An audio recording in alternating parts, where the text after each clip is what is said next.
સુરતના હજીરા કવાસમાં આજરોજ સવારના એક ચકચારી ઘટના બની છે। 9 વર્ષીય બાળક પર એકાએક શ્વાને હુમલો કરી ડાબા હાથ અને ખભાના ભાગે ફાડી ખાધો હતો।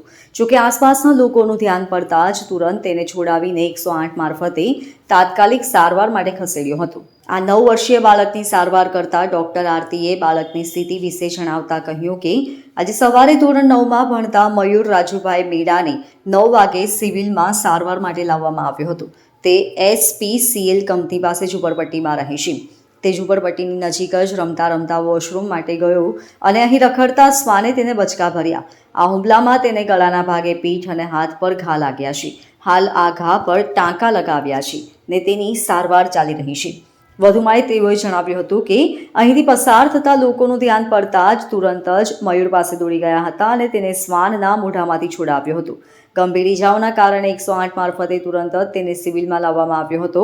આ ડોગ બાઇટ કેટેગરી 3માં આવે છે। આ બાઇટ ગંભીર હોવાને કારણે તાત્કાલિક તેની પ્રાથમિક સારવાર હાથ ધરીને તેને ઇન્જેક્શન પણ આપવામાં આવ્યું છે અને હજુ પણ તેની સારવાર ચાલુ છે।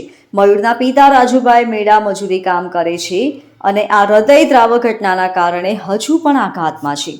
હું ડોક્ટર આરતી આજે એક સવારે 9 વાગે એક પેશન્ટ આવ્યું છે તો SPCL કંપનીમાં પાસે રહી છે પેશન્ટ ઝુંપડપટ્ટીમાં અને ત્યાં રખડતા શ્વાને એમને બચકા ભર્યા છે અને પેશન્ટને હાલ કેટેગરી 3માં છે પેશન્ટ ડોગ બાઇટની અને એટલા માટે એમને પ્રાઇમરી ટ્રીટમેન્ટ આપી અને જે ઇન્જેક્શન ARV અને ઇમ્યુનોગ્લોબિન આપવામાં આવેલ છે અને વધુ એને શેડ્યુલ જે આગળના જે ARV ઇન્જેક્શન લેવાના છે તે એમને સમજાવવામાં આવેલ છે।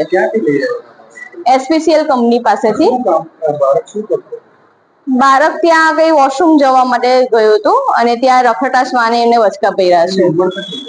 બાળકની ઉંમર 8 વર્ષની આસપાસ છે। Bureau report LK star news Surat.